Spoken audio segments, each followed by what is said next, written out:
Perkenalkan, kami dari kelompok 10 yang akan mempresentasikan serta menjelaskan apa itu peran penting kepemimpinan dalam MSDM. Dengan beranggotakan 5 orang, yang pertama dari saya sendiri yaitu Trias Noidanto dengan NIM akhir 049, lalu ada Novi Firda dengan NIM akhir 112, lalu ada Rihana dengan NIM akhir 120, lalu ada Naila dengan NIM akhir 176,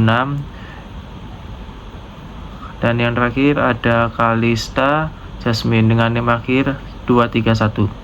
Kali ini saya akan membacakan sebuah definisi kepemimpinan dan definisi MSDM.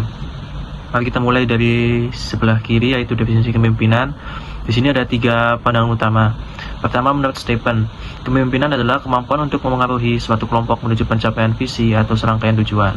Selanjutnya ada Terry, kepemimpinan adalah hubungan yang ada dalam diri seorang atau pemimpin yang mempengaruhi orang lain untuk bekerjasama sadar dalam tugas-tugas hubungan untuk mencapai tujuan yang diinginkan. Dan yang ketiga, menurut Kate Davis, kepemimpinan adalah kemampuan untuk meyakinkan orang lain agar mau bekerja sama secara antusias di bawah bimbingan untuk mencapai tujuan yang diyakini bersama. Sekarang mari kita beralih ke sisi kanan, yaitu definisi MSDM.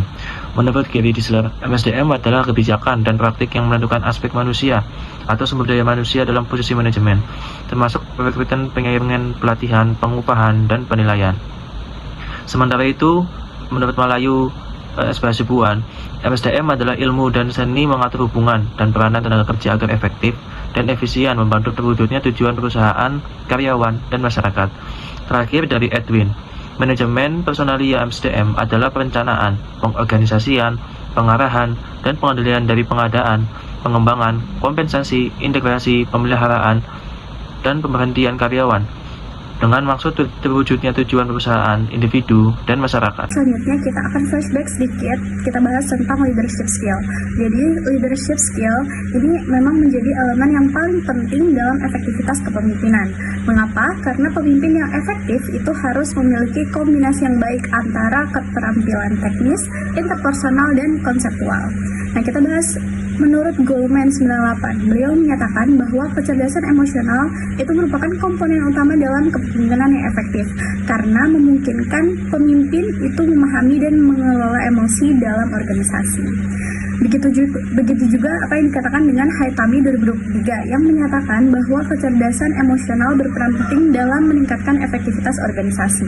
Nah, selain itu, kemampuan komunikasi juga menjadi faktor kunci dalam kepemimpinan. Mengapa?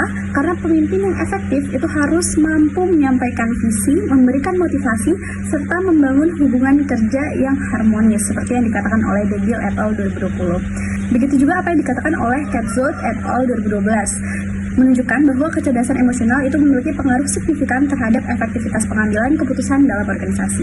Baik, selanjutnya kita bahas mengenai gaya kepemimpinan. Seperti yang sudah teman-teman ketahui dan pelajari mungkin di pertemuan sebelumnya.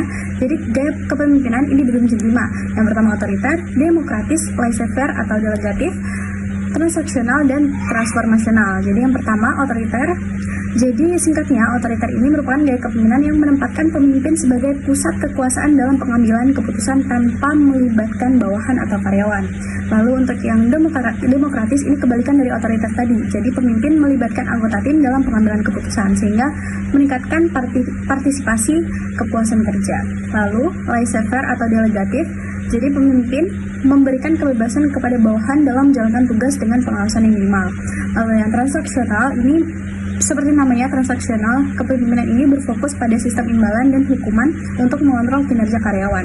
Lalu yang terakhir, transformasional, dari gaya kepemimpinan ini berfokus pada sistem imbalan dan hukuman untuk mengontrol kinerja karyawan.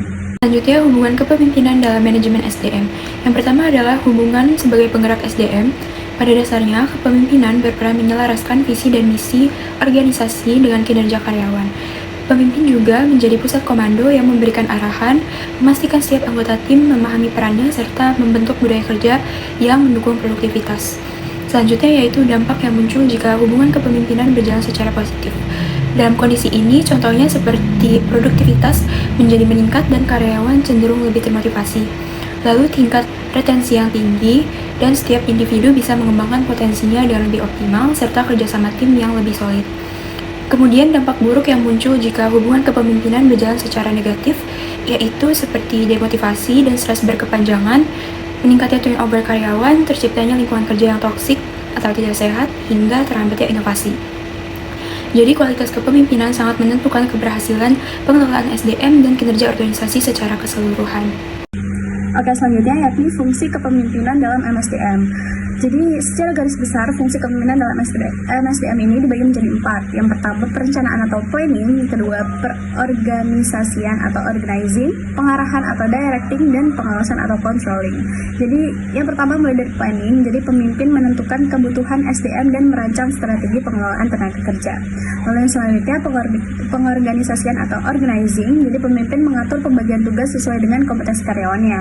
Lalu directing atau pengarahan, jadi pemimpin memberikan arahan atau memberikan motivasi kepada karyawan agar tujuan organisasi tersebut dapat tercapai. Dan yang terakhir adalah pengawasan atau controlling, jadi pemimpin melakukan evaluasi terhadap kinerja karyawannya. Selanjutnya adalah peran kepemimpinan dalam manajemen SDM. Yang pertama ada rekrutmen, di mana pemimpin menentukan kualitas SDM sejak awal melalui proses rekrutmen. Pemimpin juga memastikan kandidat tidak hanya kompeten, tetapi juga sesuai dengan budaya organisasi. Person Organization Fit Theory menjelaskan bahwa keberhasilan karyawan dipengaruhi oleh kesesuaian antara nilai individu dan juga organisasi. Di teori ini menekankan bahwa karyawan akan bekerja lebih baik jika nilai dan kepribadiannya sesuai dengan organisasi. Kemudian selanjutnya ada pelatihan dan pengembangan, di mana pemimpin berperan sebagai pengembang SDM atau people developer, bukan hanya sebagai pengontrol kerja. Jadi ada 2 teori, yang pertama adalah human capital theory, di mana SDM adalah aset yang bisa ditingkatkan nilainya melalui pendidikan dan juga pelatihan. Lalu selanjutnya adalah transformational leadership theory, di mana pemimpin menginspirasi dan juga mendorong pengembangan potensi karyawan. Jadi artinya pemimpin bukan hanya sekadar mengawasi, tetapi juga menginvestasikan dan juga menginspirasi SDM untuk berkembang. Kemudian yang ketiga ada pengambilan keputusan. Pengambilan keputusan ini adalah inti dari kepemimpinan dalam manajemen SDM, karena menentukan arah pengelolaan SDM. Ini yang pertama ada decision making theory oleh Herbert Simon, di mana keputusan harus rasional, berbasis informasi, dan juga mempertimbangkan keterbatasan.